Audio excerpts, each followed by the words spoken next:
Bienvenidos todos a nuestra conferencia de farmacología, antifúngicos versus micosis. Antes de comenzar a tocar el tema a profundidad, vamos a aclarar algunos conceptos importantes que tienes que conocer. Lo primero es saber qué es una micosis. La micosis es una infección provocada por hongos y se van a clasificar en micosis superficiales, micosis profundas y micosis oportunistas. Las superficiales puedes llamarlas cosméticas y cutáneas, las profundas, subcutáneas y sistémicas, y las oportunistas, como su nombre lo indica, son micosis oportunistas, de las cuales vamos a estar conversando dentro de un rato, ¿sí? Un antifúngico es un medicamento, es un fármaco, pero más que todo es cualquier sustancia capaz de producir una alteración en la estructura de la célula fúngica, en la célula del hongo, a cualquiera de sus niveles, ¿sí? Y esta acción va a imposibilitar o va a incapacitar la supervivencia del hongo, por supuesto, y eso va a hacer que su crecimiento se detenga o bien se muera y ya no te moleste, ¿no? Entonces, vamos a ver cómo es que actúa el antifúngico. Si nosotros tenemos aquí una célula micótica, recordemos que los hongos tienen pared celular, tienen membrana celular y tienen otros organelos importantes como el citosol, el nucleolo, las membranas. Todas estas cosas son importantes. Sin embargo, nosotros vamos a tener algo importante con los antifúngicos y muy particular. Habíamos dicho que un antifúngico es aquella sustancia capaz o aquel medicamento capaz de causar una alteración a cualquier nivel de la estructura celular que implique por ello la muerte del hongo. Entonces vamos a ver qué sucede acá. Miren, la primera manera que nosotros vamos a tener de la acción farmacológica de estos medicamentos es actuar a nivel de la pared celular, ¿sí? Como segunda línea tenemos aquellos que actúan a nivel de la membrana y por último tenemos otro grupo que actúa a nivel del núcleo. Vamos a profundizar ahora por qué es que este tipo de medicamentos logra precisamente romper esas barreras defensivas que tiene la célula del hongo, esa pared que es tan fuerte, esa membrana que a veces pudiera parecer impenetrable, pero que el medicamento sí logra las funciones que ahorita le voy a comentar, ¿sí? Cuando nosotros hablamos de un antifúngico que actúa a nivel de la pared, aquí tengo un poquito de texto, mis queridos estudiantes, sin embargo se los he traído así para que tú puedas hacer un capture, tenerlo en tu cuaderno, porque yo sé que a veces la farmacocinética se nos hace un poquito difícil, la farmacodinámica también, y es mejor tener claro esos conceptos para poder después nosotros poder profundizar y estudiar mejor, ¿sí? Tenemos primeramente los que actúan a nivel de la pared del hongo, y en este grupo vamos a tener a los lipopéptidos. Recordemos que la pared del hongo es esa estructura que le da forma, que le da confort, que está formada por múltiples sustancias importantes, incluida un gran número de proteínas que mantienen estable esa pared celular. Cuando los lipopéptidos actúan, aquí tienen ustedes 3 ejemplos de medicamentos que están dentro de este grupo, ellos lo que hacen es inhibir la síntesis de los glucanos a través de la inactivación de la enzima 1.3 beta-glucano sintetasa. La falta de glucanos en la pared, ¿qué hace? Precisamente debilita esa pared. Ya la célula del hongo no puede soportar este estrés osmótico que se establece, por lo que muere definitivamente, ¿sí? Ahora, tenemos otro grupo de antifúngicos que van a actuar a nivel de la membrana celular. Es importante tener presente que la membrana celular es una estructura sumamente importante, no solamente en los hongos, en todos los seres vivos que tenemos membranas celulares. ¿Por qué? Porque la membrana celular es una bicapa fosfolipídica que está dotada con una capacidad de facilitar el intercambio de sustancias de dentro a fuera de la célula y de afuera hacia adentro, además de cumplir con otra serie de funciones como puede ser la señalización celular. En este caso, vamos a ver cómo es que los antifúngicos van a literalmente desestabilizar esa membrana casi perfecta que tenía el hongo, y al romperla ellos se abren paso dentro del citosol y el hongo definitivamente muere. Tenemos el grupo de los polienos que se unen al ergosterol presente en la membrana celular, y esto hace que se formen poros y se altera la permeabilidad a través de la membrana. Por supuesto, hay una pérdida importante de proteínas, de glúcidos, de cationes importantes, y por supuesto, esto va a causar la muerte celular. ¿Ya? ¿Qué medicamentos podemos mencionar que tenemos presentes en este grupo? Unos muy conocidos que seguramente ya en algún momento lo has comprado en tu casa. No te imaginabas que era de un grupo antifúngico, como la nistatina. La nistatina es muy conocida por casi todos nosotros en casa, médicos y no médicos. También tienes la natamicina y el anfotericin B, que se usa bastante intrahospitalario. Tenemos otro grupo de medicamentos antimicóticos muy conocidos, que son los azoles. Los azoles inhiben el citocromo P450-3A de la célula fúngica, rompiendo los ensambles de sus enzimas a este nivel, y por supuesto van a interrumpir también la síntesis de ergoterol, y por supuesto a la membrana celular le sucede lo que sucede con los polienos arriba. Literalmente se desestabiliza, se pierden proteínas, se pierden cationes y lógicamente se interrumpe el crecimiento del hongo. Otro grupo de medicamentos que pertenece a estos que van a alterar la membrana del hongo para eliminarlo son las alilaminas. Ellas también inhiben la síntesis del ergoterol, pero actúan como que un poquito antes. Que los que vimos, los soles, antes que los soles. Los soles actúan un poquito más acá, estas entran un pasito más adelante y van a inhibir la síntesis del ergoterol en un paso más temprano, inhibiendo la enzima escualeno epoxidasa, y de esta forma van a disminuir la concentración de ergoterol con todo lo que ya ustedes saben que sucede a nivel de la membrana cuando este producto pues escasea. Aquí vamos a tener dos medicamentos importantes como son la terbinafina y la naftifina. Vamos ahora con un grupo de antifúngicos importantes que actúa sobre el núcleo de la célula fúngica. Aquí quiero hacer un pequeño paréntesis, y es que precisamente en el núcleo de la célula fúngica está toda la información genética que le permite al hongo colonizar tu cuerpo, multiplicarse, enviar la información a través de la división celular a sus células hijas. ¿Para qué? Para que se multiplique. ¿Qué sucede si nosotros damos un medicamento que actúa específicamente a nivel del núcleo? Aquí vamos a tener un grupo que son conocidos como antimetabolitos, y dentro de este grupo están de las pirimidinas fluoradas.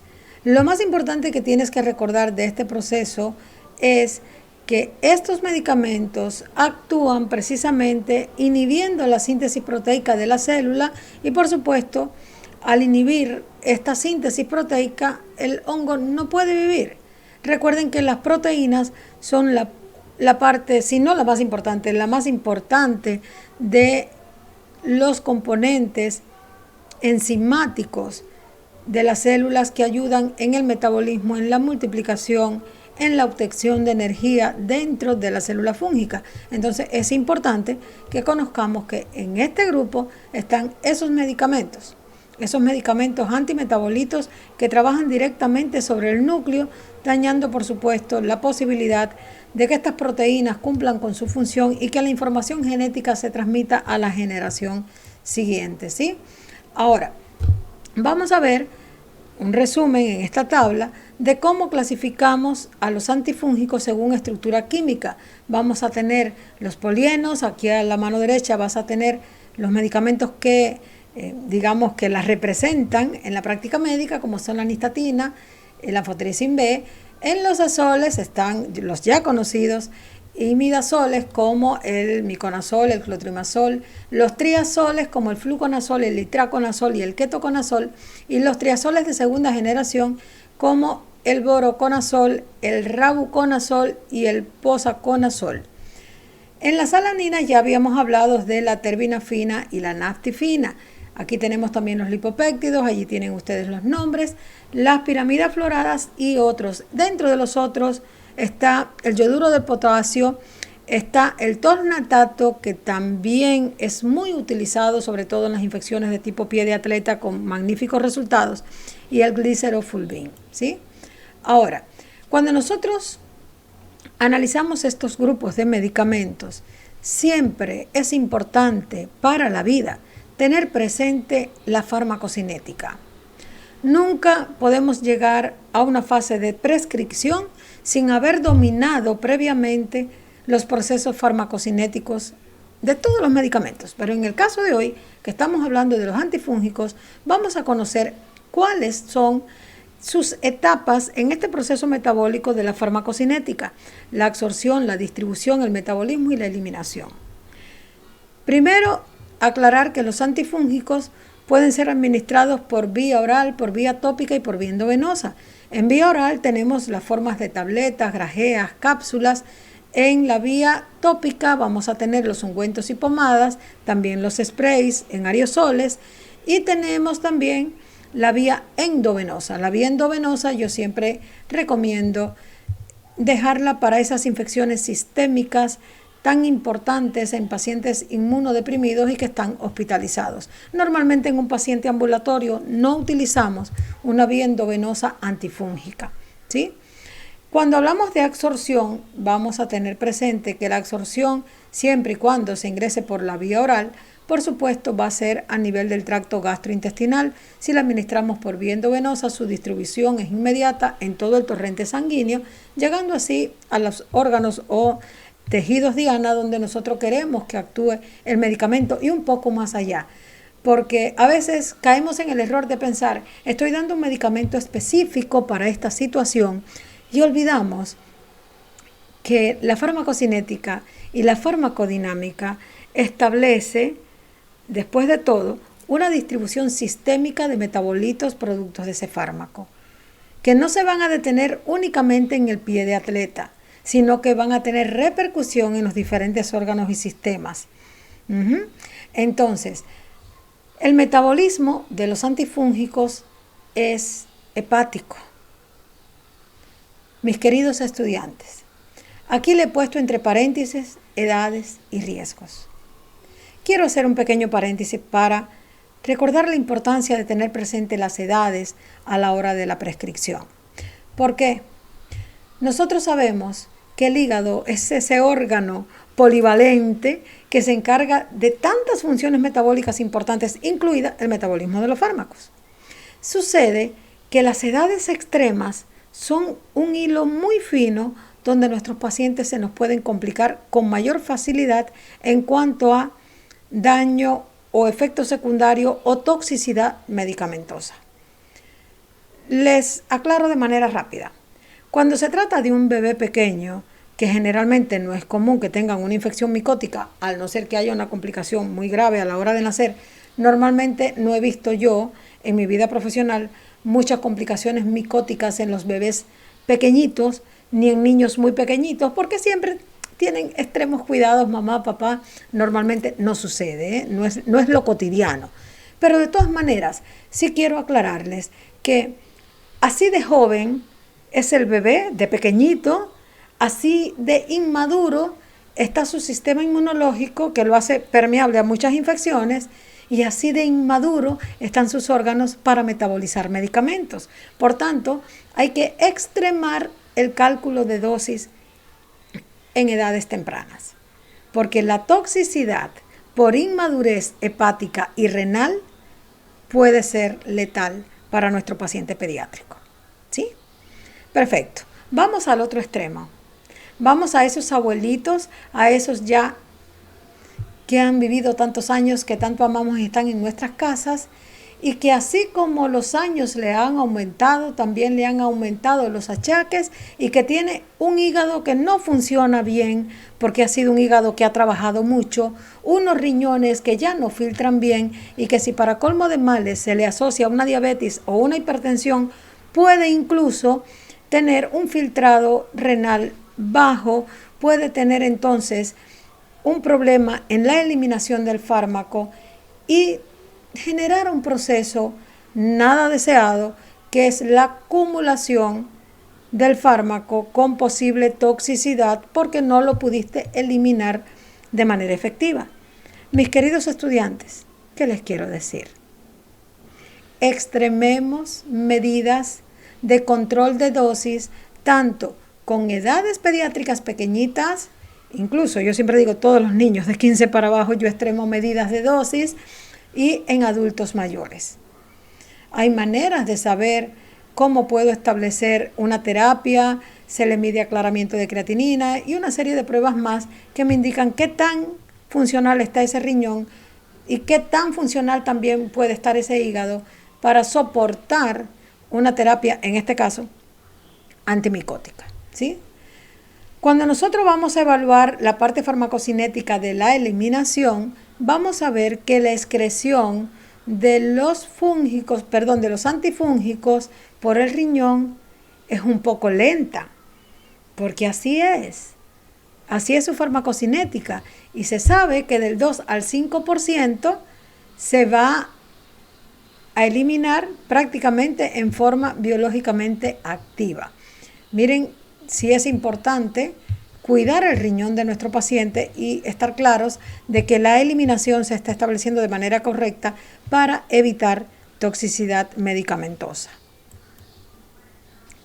Cuando hablamos de interacciones, las interacciones son uno de los efectos adversos menos deseados por los médicos y menos deseados, por supuesto, por los pacientes.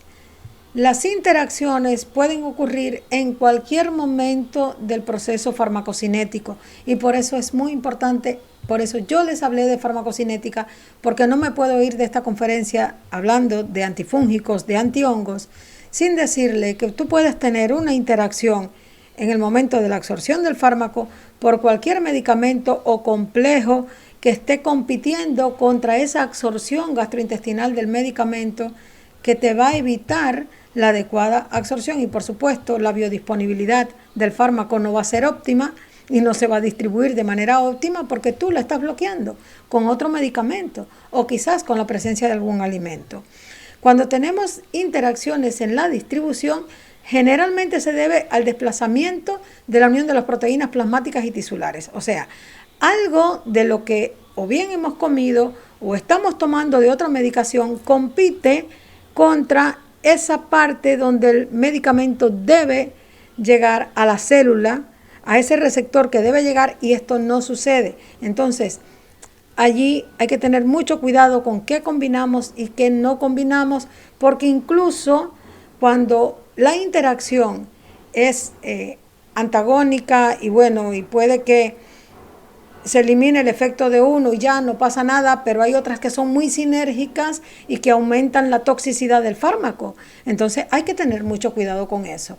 Las interacciones del metabolismo, por supuesto, se debe a problemas enzimáticos propiamente dicho, producto de que algunos medicamentos pueden alterar el metabolismo hepático y no se comporta adecuadamente el metabolismo del antifúngico, y aquello literalmente, mis queridos estudiantes, es un desastre, ¿no? Entonces, mucho cuidado cuando vayamos a prescribir. Siempre, antes de prescribir, preguntarte qué padece y qué toma. El interrogatorio siempre nos va a aportar el 80% del diagnóstico de lo que tiene nuestro paciente. Un interrogatorio bien hecho es tan importante porque allí nosotros le vamos a preguntar qué toma y en qué dosis la toma, ¿sí? Eso es muy, muy, muy importante. Es más, creo que es lo más importante que he dicho en la conferencia de hoy. Interrogue a su paciente, pregunte qué medicación está tomando antes de prescribir un antifúngico. Y por último, casi para concluir nuestra clase, quiero darte no sé si llamarlo tips, consejos o un poquito de experiencia para la vida profesional. Mis queridos estudiantes, un sistema inmunológico equilibrado puede hacerle frente a las micosis. ¿Cómo logramos un sistema inmunológico equilibrado? Número 1, hidratación. Toma la suficiente cantidad de agua que por tu peso corporal te toque durante el día. Segundo, nútrete de manera responsable. Fíjate que no te digo aliméntate, te digo nútrete. Porque sabemos que en la alimentación, en nuestra manera responsable de alimentarnos, estarán aquellos nutrientes que le den el empujón, el adecuado soporte al sistema inmunológico para que esté pertrechado frente a cualquier infección que venga. Otra manera de mantener el sistema inmunológico alerta, bájale el estrés. Haz actividades que te motiven, que te sientan bien, que estés alegre, practica ejercicio físico. Con todas estas cosas, tu sistema inmunológico no te va a fallar. Te lo prometo que no te va a fallar. Segundo tips para la vida, mis futuros colegas. No se automedique ni permita que su familia o su paciente lo haga. Eduque para evitar la automedicación. Mucho más si se trata de medicamentos que tienen altísima hepatotoxicidad como los antifúngicos. ¿Sí? Eso es muy importante. Siempre aconseje a su paciente no se automedique, busque el criterio de un profesional. Y más importante, vamos a controlar esas enfermedades que cursan con inmunosupresión. Controla la diabetes, sobre todas las cosas. Educa a tu paciente para tener un control de la diabetes y evitar infecciones oportunistas. A los pacientes con VIH-Sida, a esos pacientes que por necesidad llevan ciclos largos de esteroides, o a aquellos pacientes que tienen, desgraciadamente, un sistema inmunológico deprimido por una inmunosuficiencia celular. Ahí no tenemos mucho que hacer, pero igual podemos hacer promoción y prevención. ¿Sí? Eso es todo por hoy. Aquí les voy a dejar un link para que se contacten conmigo y me digan qué otro tema de conferencia quieren ustedes que les esté impartiendo. Espero que estas enseñanzas les sean de muchísima utilidad. Nos vemos en la próxima.